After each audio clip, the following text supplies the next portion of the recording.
그래서 다음은 제 70회 문제로 넘어가겠습니다. 자, 최신 기출 문제 70회. 먼저 이론 문제. 오늘은 이론 문제만 정리하면 끝나게 되겠습니다. 시간이. 자, 이론 10문제죠. 자, 1번 문제부터 한번 풀어볼게요. 앞에 여러분 69회 문제 푸른 지 얼마 안 되니까 그거하고 한번 비교하면서 문제가 유사한 문제도 있고 또 수준도 난이도도 뭐 어느 정도 차이 나는지 한번 느껴보시기 바랍니다. 자, 1번 회계정보의 질적 특성에 대한 설명으로 옳지 않은 것은 여러분 FAT 1급에서도 이 이론의 첫 번째 문제로 질적 특성을 많이 문제로 내고 있어요. TAT에서도 마찬가지입니다. 자, 옳지 않은 거 찾아볼게요. 1번 회사가 회계정책을 선택하는데 판단 기준을 제공한다. 회계정책을 선택하는 판단 기준. 네. 그러니까 회계 정책이라 하는 것은 우리가 그 재고 자산의 평가 방법이라든가 이런 것들 또 유가증권 매입 단가의 결정 방법이라든가 이런 것 등을 선택하는 기준 이것이 이제 우리 회계 정보의 질적 소성을 높이기 위해서 회계의 변경을 하느냐 하는 것이죠. 당연히 그래야 이 타당성이 있는 거죠. 회계를 변경하는 것은 이유가 뭐 세금을 줄이기 위해서라는 그런 이유가 될 수 없죠. 회계정보의 질적 특성을 예, 제고시키기 위해서 우리가 회계를 변경하는 겁니다. 그래서 1번은 맞는 것 같고요. 2번 재무제표는 정보 이용자가 이해할 수 있도록 작성해야 한다. 당연하죠. 예. 그러면 어떻게 작성해야 돼요? 기업회계 기준에 맞추어서 작성을 해야 됩니다. 재무정보 이용자는 재무제표가 이 기업회계 기준에서 기준에 따라서 작성됐으리라고 믿고 그걸 보고 판단하는 거니까요. 다음 3번 유형자산을 역사적 원가로 평가하면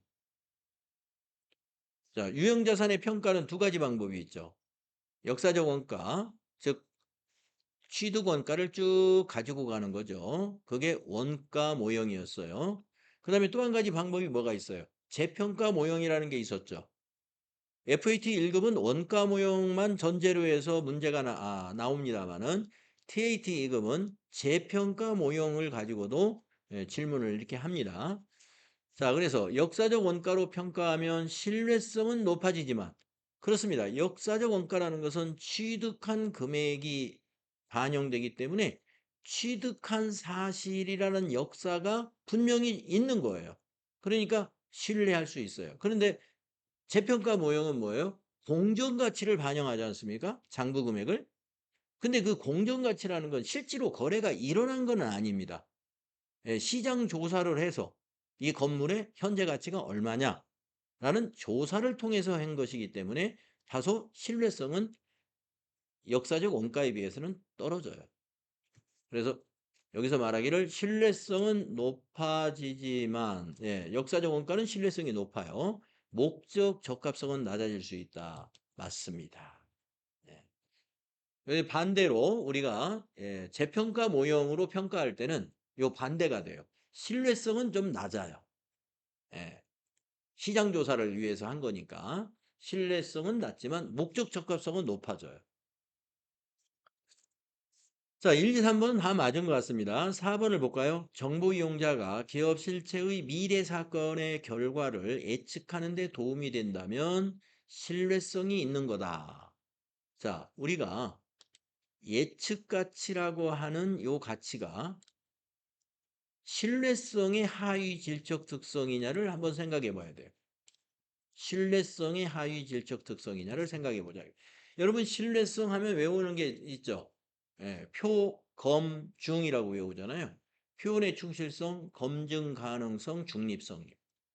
그러니까 신뢰성하고 연결이 안 돼요. 그러면 예측 가치는 뭐에 해당되는 것이냐면은 목적 적합성에 도움이 되는 겁니다. 목적 적합성에. 그래서 우리가 목적 적합성을 외울 때 예피적이라고 외우잖아요. 예측 가치, 피드백 가치, 적시성이 목적 적합성을 도모하는 질적 특성이에요. 그래서 옳지 않은 것이 4번이었습니다. 옳지 않은 것이 4번. 다음에 2번을 보겠습니다. 주식회사 한공의 경영진은 자재관리 담당자가 재고자산을 횡령했다고 확신하고 있어요. 예.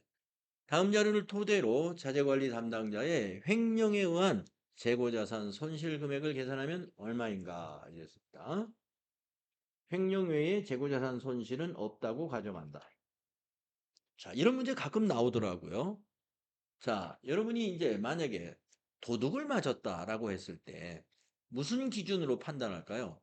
회사에 있는 장부의 재고하고 창고에 가서 조사한 재고가 다르면, 모자라면, 다른 이유가 없다면 그건 도난을 당했거나 지금 말하는 여기서 횡령했거나 빼돌렸다는 거죠.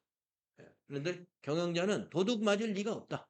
분명히 담당자가 빼돌렸다 이거예요.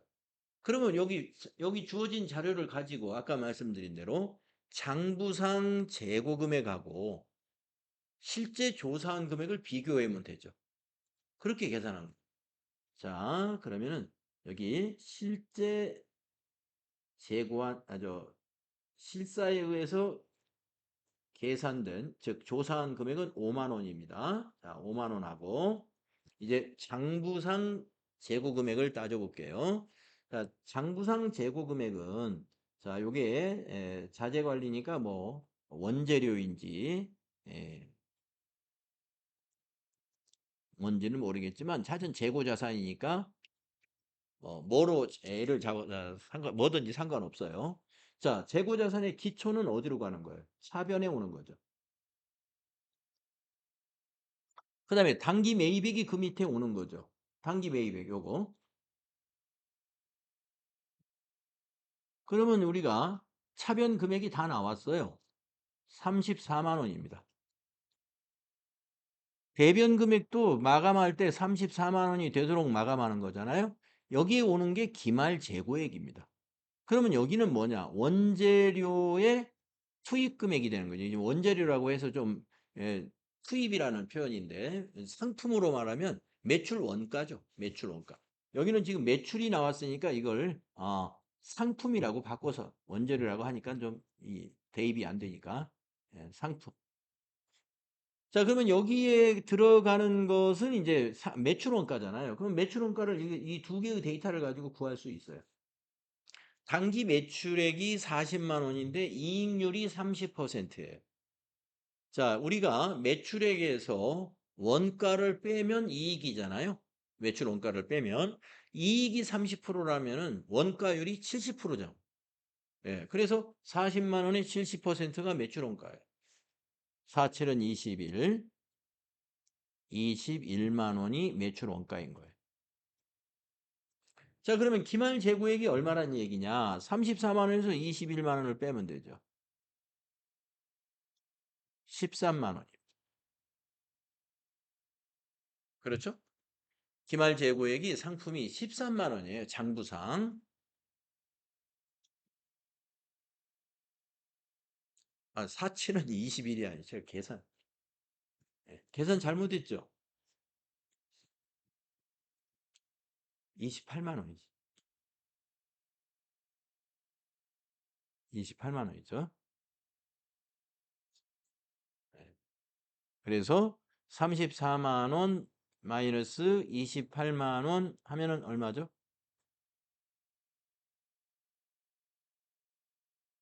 6만 원이요? 예. 6만 원 맞습니다.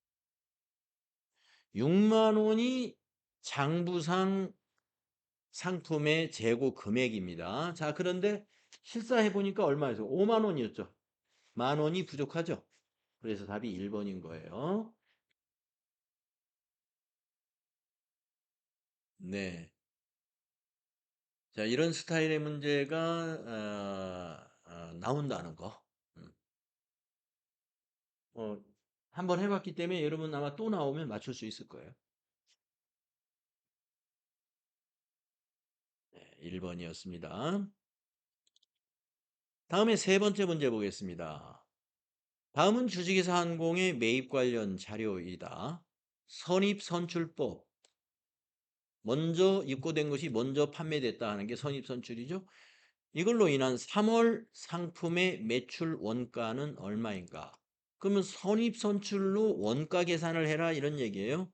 매출한 거. 그러면 매출을 언제 했느냐? 이날 했네요.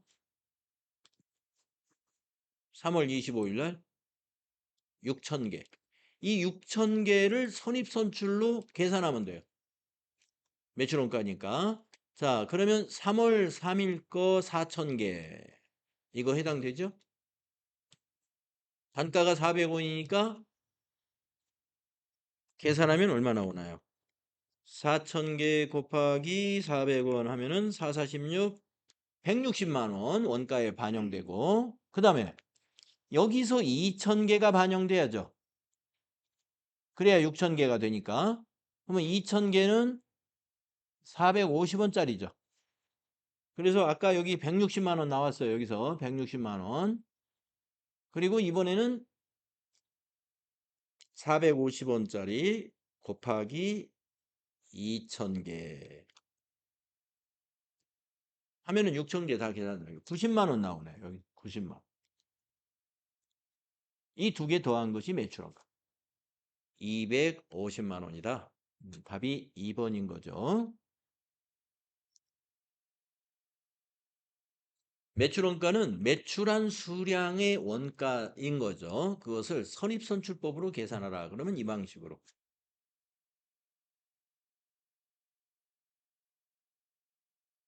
2번이었습니다.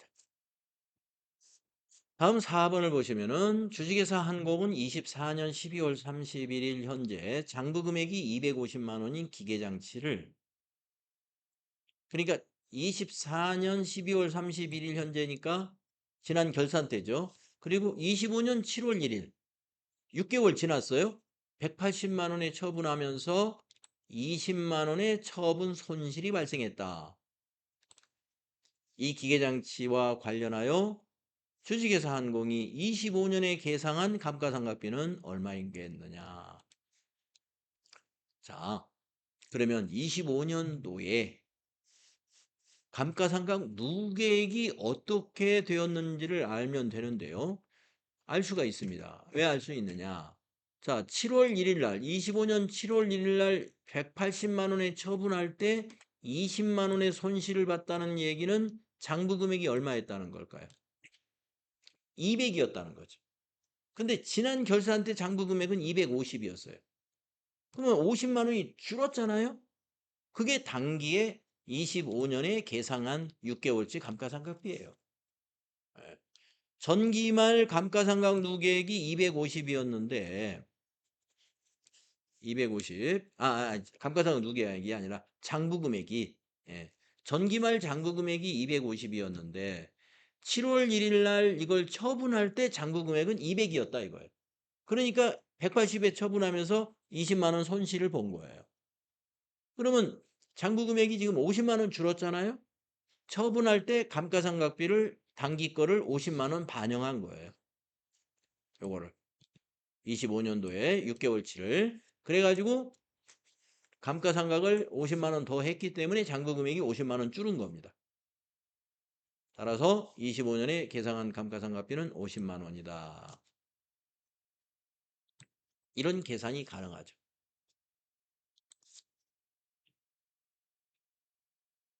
처분할 때의 장부 금액을 우리가 알 수가 있죠. 180에 처분하면서 20만 원의 손실을 봤다.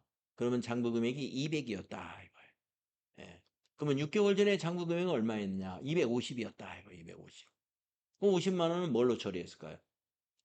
25년도에 지난 6개월치 1월부터 6월까지의 감가상각비를 반영했다는 거죠. 월할 계산해 가지고 그 금액이 50만 원이다. 다음 5번을 보겠습니다. 다음 중 회계 정책의 변경에 해당하는 것은, 회계 정책의 변경과 회계 추정의 변경. 이거 우리 암기사항이었잖아요. 재고자산의 원가 결정 방법을 총평균법에서 선입선출법으로 변경했다. 이게 정책이에요. 재고자산의 평가 방법. 답이 1번입니다. 자, 2번의 감가상각 방법. 또 3번의 대손 추정. 전액 회수할 수 있을 거로 평가한 매출 채권의 일부만 회수하는 것으로 변경. 이게 지금 대손율이에요. 대손율. 추정이죠. 그다음에 4번은 잔존가치. 감가상각과 관련된 거죠. 이것도 잔존가치도 추정입니다. 그래서 2, 3, 4는 추정이고 1번이 정책의 변경이었다. 그래서 우리가 회계의 변경에서 정책의 변경 두 가지 사례를 외우시라고 그랬죠. 재고자산의 평가 방법, 그 다음에 유가증권 매입 단가의 결정 방법. 두 가지가 회계 정책의 변경 사례입니다. 다음 6번. 다음 총계정원장을 토대로 외상매출금 기말 잔액에 대한 대손 추정액을 계산하면 얼마냐. 대손 추정액이다? 그러면 대손 충당금의 기말 잔액, 차기로 이월되는 대손 충당금 잔액이 대손 추정액인 거예요. 네. 우리가 지금 결산이 끝나 있잖아요. 장부를 보면은 여기 12월 31일로 마감이 딱 돼 있죠. 예. 차변 25만 원, 대변 25만 원. 자, 대손 충당금을 차기로 가지고 가죠. 얼마를 가지고 갔어요? 차기 2월. 21만 원이 차기로 2월 됐죠? 왜 21만 원을 가져갔을까요? 지난번 결산 때 외상매출금에 대한 대손 추정액이 21만 원이 있기 때문에 그만큼 보충법으로 만들어 가지고 그걸 가지고 간 거예요. 보충한 건 얼마예요? 10만 원 보충했네요. 12월 31일 날. 예. 12월 31일 날 대손 충당금을 10만 원 보충해 가지고 21만 원을 만들어 가지고 2월 시켰습니다. 그 이유는 대손 추정액이 21만 원이었기 때문에 그러는 거죠. 답이 4번에 있다. 장부를 이렇게 해석할 수 있어야 돼요. 그 다음에 이제 7번, 6번까지가 재무회계 문제고 7, 8번이 부가세 문제, 9번, 10번이 소득세 문제죠. 자, 7번 보시게 되면 부가가치세 관련 거래에 해당하는 것은 과세거래. 예.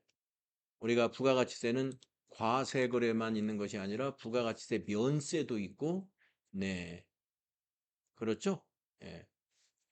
자, 양도담보를 목적으로 부동산을 제공했다. 이거는 공급이 아니에요. 과세하지 않죠? 예. 면세는 아닙니다만은 공급이 아니다. 그다음에 2번 무상으로 견본품을 제공하는 경우도 이걸 공급으로 보지 않아요. 즉 과세하지 않는다. 견본품. 그다음에 3번 매입세 공제를 받은 상품을 거래처에 접대 목적으로 증여했어요. 이거는 과세입니다. 매입세 공제를 받은 것은 팔아야 돼요. 그래가지고 매출세액을 발생해가지고 부가세를 납부할 부가세가 나와야 되는데 이걸 팔지 않고 타계정으로 대체시켜 버렸어요. 접대비로. 그러면 세무서에서는 이거 과세해야 돼. 이걸 우리가 사업상 증여라고 해서 특별한 공급이라고 분류하지 않습니까? 3번이 과세거래. 4번 근로계약을 맺고 근로를 제공했다. 우리 근로계약을 맺고 근로를 제공하는 것은 용역의 공급이 아니죠. 이건 근로소득세, 소득세 과세 문제지 부가가치세 과세 문제가 아니에요. 우리가 만약에 용역을 제공했다면 그건 부가가치세 과세가 되죠. 4번은 이거는 부가가치세 과세되는 건이 아니라 소득세 과세를 해야죠. 자, 그래서 3번이 답이었고 다음 8번. 다음 자료를 토대로 주식회사한공의 25년 제1기 부가가치세 예정신고 기간에 부가가치세 매출세액을 계산하면 얼마냐. TAT만이 아니라 FAT 1급에서도 이 문제 많이 했죠. 매출세액이 얼마냐. 주어진 자료에 금액은 부가가치세가 포함되어 있지 않은 금액이며 세금 계산서 등 필요한 증명서류는 적법하게 발급하였고 수령했다. 자, 매출세액을 구하니까 매출액의 10%가 매출세액이죠.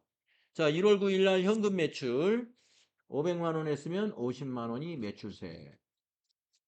2월 8일 날 이 날짜가 있는 거면은요. 혹시 날짜를 벗어났는가 잘 보셔야 돼요. 일기예정이면은 1월부터 3월이죠.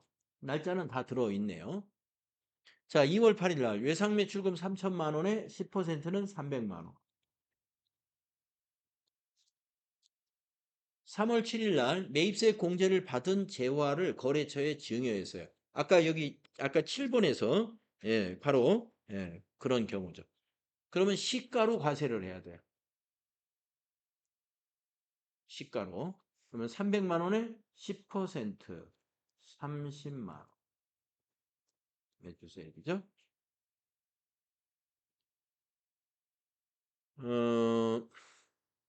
그다음에 3월 19일 날 공급 대가의 지급이 지체되어 받은 연체이자. 네. 연체이자는 공급으로 보지 않습니다. 할부이자는 공급가액에 포함하지만 연체이자는 공급이 아니에요.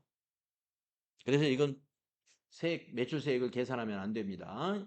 자, 그래서 요 세 개만 더하면 돼요. 380만 원. 4번에 답이 있습니다. 다음 9번을 보겠습니다. 9번은 소득세 문제겠죠? 다음은 중소기업 주식회사 한공의 영업부장으로 근무하고 있는 김혜계 씨가 25년의 회사에서 지급받은 금액 및 이익이다. 다음 중 소득세, 과세 대상 근로소득에 해당하는 것을 모두 고르면 네, 우리 이제 영업부장이니까 근로자잖아요. 근로자가 회사에서 이만큼을 받았다는 거예요. 여기서 과세되는 걸 전부 한번 예, 체크해봐라 이겁니다. 자, 가번. 월 20만 원씩 받는 자가운전 보조금이 있는데 김혜계 씨는 차량을 소유하고 있지 않은 사람이에요. 지금 자가운전 보조금은 자기 차를 가지고 회사 업무를 했을 때 보조받는 것이 비과세거든요. 그러면 이거는 가번은 과세입니다. 그래서 가번은 해당이 되죠. 과세다. 나번 자녀의 학자금을 수령했어요. 자녀의 학자금 과세입니다. 4번 주택 구입에 소요되는 금액을 무상으로 대여받음으로써 얻은 이익. 자, 주택 구입에 대해서 회사에서 대출을 받았어요. 은행에서 대출이 힘드니까. 그러면 회사에서 대출을 받으면 무이자로 만약에 대출을 받았다. 은행 금리는 3%인데 무이자면 3%에 대한 이익이 생기잖아요. 그것을 과세를 하는 회사가 있고 그 부분에 대해서 과세하지 않는 회사가 있어요. 대기업은 과세합니다. 대기업 사원들 그 무이자로 대출받는 거 무이자 부분에 대한 것을 소득으로 간주해서 과세를 하는데 중소기업은 과세 안 해요. 자, 그런데 지금 이 여기 있는 김혜계 씨는 중소기업의 근무자입니다.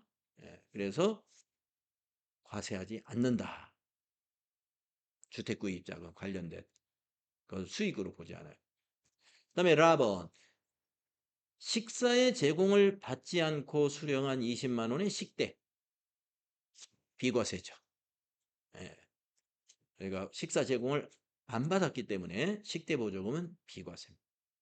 그러면 과세되는 근로소득은 가와 나만 되겠네요. 1번이 답이 되겠죠. 근로소득에 관한 문제였습니다. 다음 10번을 보시면요.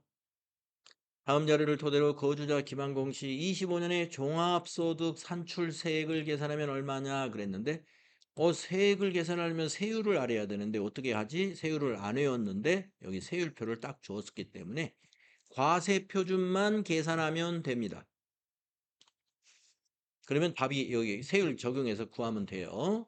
자, 그러면 김한공 씨 과세 표준이 어떻게 되는지 볼게요. 자, 종합소득이 뭐뭐 있을까요? 내국 법인으로부터 받은 잉여금의 배당, 배당 소득이 있네요. 1,000만 원. 그런데 배당 소득이 1,000만 원밖에 없네요. 그러면 종합소득에 포함되지 않죠? 분리과세하죠.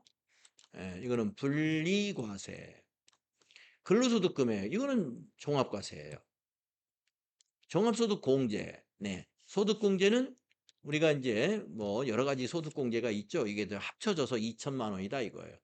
건강보험료 납입에 대한 소득공제, 국민연금 납입에 대한 소득공제, 신용카드 사용 금액에 대한 소득공제. 네. 또 뭐 인적 또 부양가족 이것도 다 소득공제죠. 그렇게 해서 2천만 원이다 이거예요. 그러면 이 소득공제라는 건 소득금액에서 빼는 겁니다. 그러면 과세표준이 얼마야? 3천만 원이죠. 그래서 과세표준에 와서 3천만 원이면 1,400만 원 이하는 아니니까 여기에 해당되겠네요. 5천만 원 이하. 자, 세율 15%를 곱해서 누진 공제액 126만 원을 빼면 세금이 나온다 이 말이에요. 그래서 계산기를 가지고 3천만 원 곱하기 세율 15%면 450 나왔네요. 거기서 누진 공제액을 빼줘요. 마이너스 다시 계산할게요. 제가 3천만 원 곱하기 15%한 다음에 450에서 마이너스 이게 왜 이렇게 되지? 네, 제 계산기 뭐가 잘못 눌러졌나 봐요. 자, 이걸로 계산해 볼게요. 3천만 원 곱하기 15% 450이죠? 마이너스 126만 원. 324만 원이 산출세액이 되겠습니다. 그래서 답이 2번에 있다. 네. 자, 그래서 우리가 70회 이론 문제 풀어봤는데요. 69회보다는 조금 난이도가 조금 높아진 느낌이 있습니다. 이 정도로 문제가 나온다고 보시면 돼요.